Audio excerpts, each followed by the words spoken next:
Quando eu falei que eu queria voltar sobre o tema da atenção dos pais, eu queria tratar isso aí, porque às vezes a atenção é demais. Entenda bem o que eu estou dizendo. Uma coisa é você ser zeloso, outra coisa é você... O próprio arranjo que você está falando é perfeito. O arranjo urbano, a vida na cidade, a dificuldade. Por exemplo, o meu menino mais velho gosta muito de futebol. Outro dia eu estava conversando com um professor dele de futebol, então a gente estava conversando como que foi a minha geração. Eu tinha a rua. Eu jogava bola na rua todo dia, era 1h30 de futebol todo dia. Eu aprendi a jogar. Para eu conseguir dar isso para ele, eu tenho que comprar a hora de futebol para ele ter oportunidade de ficar bom. Você já arrancou a tampa do dedão? Claro, várias vezes. Ele já Raiz. arrancou? Poucas vezes. E quando arranca é o fim do mundo. Exatamente. Então, assim, eu vejo que, ao mesmo tempo, nós precisamos nos policiar porque a nossa vida já é de muita atenção. E que a gente pode acabar no extremo da superproteção. Sim. Minha mãe é pedagoga há muito tempo, né? Nossa diretora lá na Educação Criativa, ela fala muito quando conversa com os pais sobre a importância de você não preparar a estrada para o seu filho, mas o seu filho para a estrada. Então, assim, a gente está citando alguns casos normais, mudança de escola, mudança de turma, briga com um amigo, frustração por perder um jogo. Às vezes uma fala também que não é um bullying, tá? Não estou de forma nenhuma minimizando o bullying. O bullying é muito claro, a gente falou aqui. Tem que ser repetitivo, tem que ser intenso, tem que ter um constrangimento que é desumano. Mas às vezes é uma fala ali, porque o ser humano ele erra, ele comete pecados. Um colega foi lá e falou uma coisa. Aí a gente pega aquilo ali e já cria uma inimizade, percebe?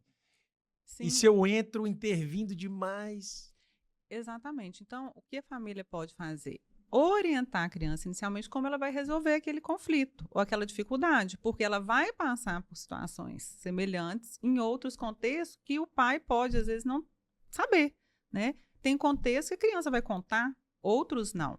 Então, essa questão de você ensinar os valores, de você explicar como dar exemplos, mostrar, ela é importante porque vai acontecer a situação. O pai precisa falar com a criança, adolescente, que ele vai ser xingado. Tem pessoas que não vão gostar dele. O mal existe no mundo. Não é porque não gosta dele. Tem criança que não gosta da outra, ponto. Ela não vai agradar todo mundo. Então, ela vai escutar. Infelizmente, né? É ruim você escutar. Não é o ideal. Não é o ideal. Mas é o mundo real, né? Mas é o mundo real, exatamente. Ela vai... Né, tem meninas que vão achar ela bonita, né, num grupo de meninas. Outras meninas não vão fazer críticas.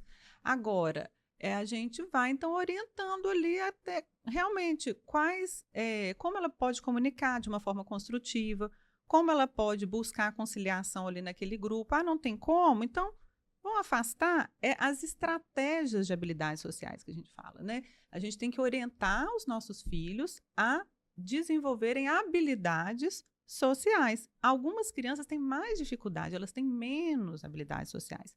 E elas podem desenvolver, elas podem aprender.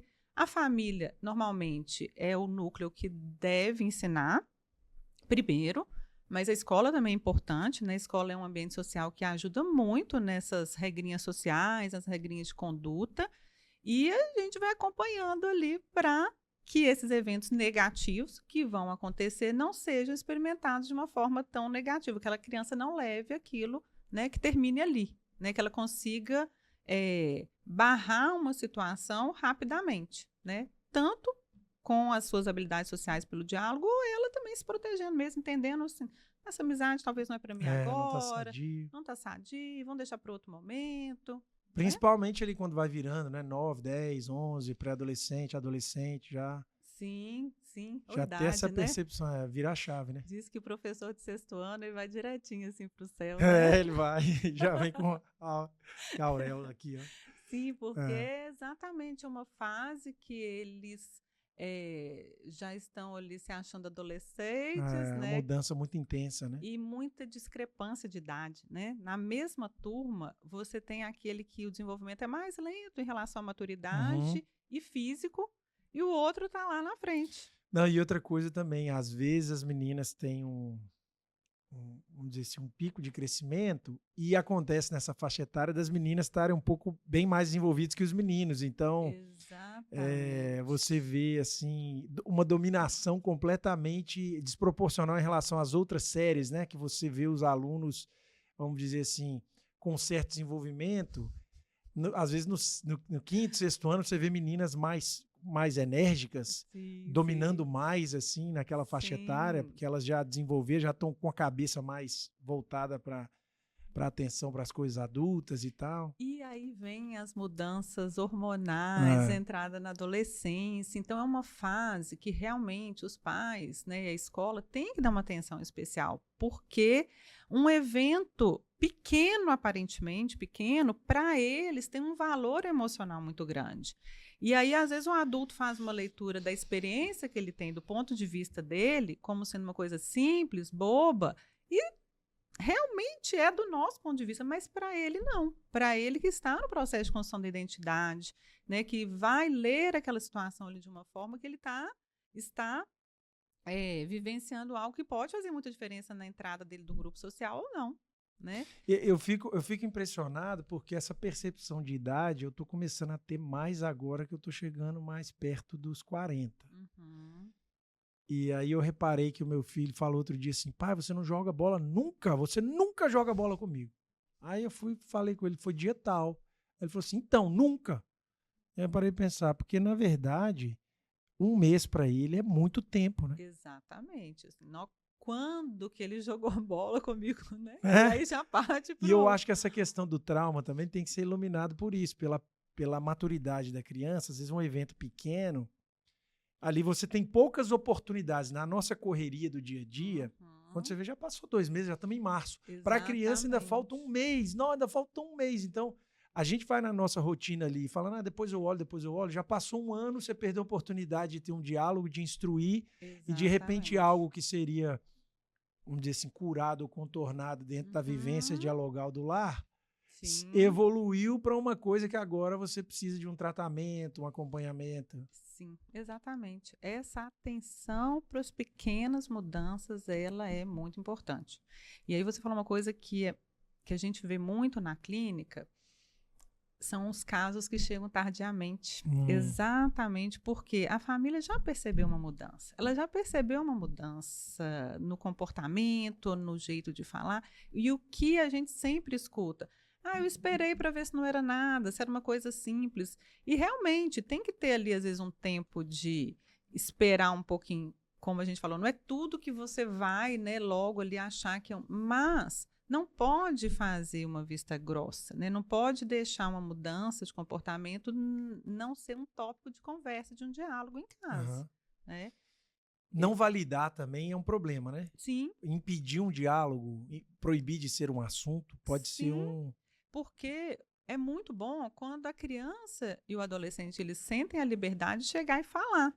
Se eles não chegam e falam voluntariamente, é porque de alguma forma eles têm um receio do que eles vão falar, vai ser taxado como algo negativo, ou a pessoa vai expor aquela conversa para outra, né? Acontece isso, né, de crianças e adolescentes não falarem porque percebem que no dia a dia outras coisas que falaram foram divulgadas, vamos dizer assim, para outras pessoas. Então, essa cumplicidade, né, essa proximidade dos pais com os filhos, ela é construída, né? Agora, não é porque não tem um diálogo hoje bom, fluente, frutífero, que não pode mudar. Pode ser construído, né? Pode ser refeito, reconstruído.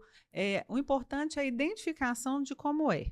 Hoje, eu tenho um diálogo bom? Tenho. Joia, vamos continuar, melhorar, otimizar, mas não consigo, não tenho um diálogo bom. Meu filho não me fala e eu também não consigo, ou eu não consigo buscar uma conversa. Bom, não, então já identificou, né? Tem uma dificuldade. Vamos procurar melhorar, né? Às vezes tem que ter uma mudança na rotina. Essa rotina é muito cheia, né? Muito intensa, e às vezes os pais deixam de tirar um tempo junto. E por mais que eles achem que não, todo filho gosta de ter um tempo a atenção do pai para ele. Aquela atenção para ele. Vamos assistir um filme hoje? Vamos lá no parque tomar um sorvete? Vamos fazer uma caminhada?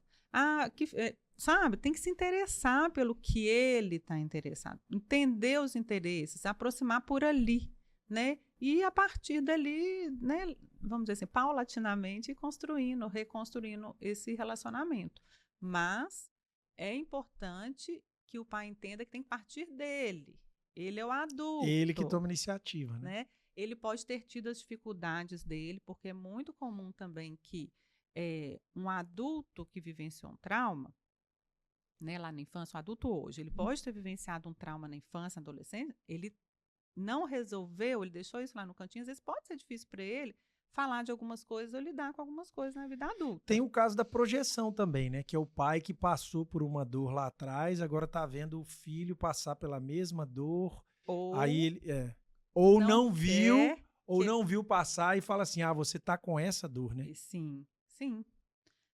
Existe sim essa questão, né? Esse acontecimento, vamos dizer assim. Mas um ponto é que o pai, a mãe, ele pode estar numa fase emocionalmente, vamos dizer assim, sensível, eles têm as dificuldades deles, ok, mas é importante que o pai se fortaleça para ajudar o filho, para estar ali disponível para o filho. É função do adulto. E esse é um aspecto importante quando a gente fala de trauma, porque às vezes o adulto vai ter que tratar o trauma dele para ajudar o filho no trauma, né? Eventualmente, se acontecer, Sim. né? Porque às vezes o pai vê que tem algo estranho, tá diferente, ele está tentando conversar e não consegue. Bom, eu preciso ajudar, né? Essa responsabilidade que o adulto precisa ter, né? De que ele gerou aquela criança, assim, ele tem as dificuldades, a vida traz dificuldades, mas do mesmo jeito que a gente tem que entender que emoções negativas fazem parte, né, da vida da criança, que a gente vai ajudar, faz parte da nossa.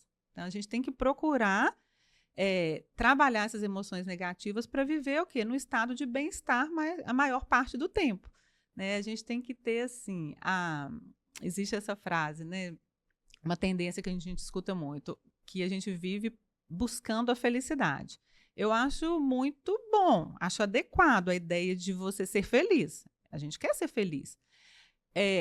E o que, agora, buscar um estado de bem-estar, eu acho que é um termo muito adequado que talvez substitua a felicidade, porque às vezes a pessoa ela não é feliz, ou ela não se sente feliz, mas não quer dizer que ela não tenha possibilidade de alcançar esse bem-estar, que ela não tenha coisas boas ali naquele momento, que ela não tenha que enxergar valor positivo, ver o que ela tem de forma positiva, né? Então, esse direcionamento do olhar para o que ela tem de uma forma positiva ajuda muito numa sensação de bem-estar que vai dar força para ela conseguir também Aqui a gente entra numa sair. discussão de cosmovisão até, né? Porque no Uhum, final das contas, toda resolução tem que apontar para um fim. Qual é o uhum, objetivo, até mesmo da terapia, né? Qual que é o objetivo no sim. final das contas de passar por isso, ou qual é o objetivo da vida? Uhum, E a gente escuta muito um termo hoje em dia que é o sentimentalismo terapêutico, que é a ideia assim, a ideia presente de que o mais importante é você ser feliz e, portanto, a gente tem que usar todos os recursos para garantir que você será feliz.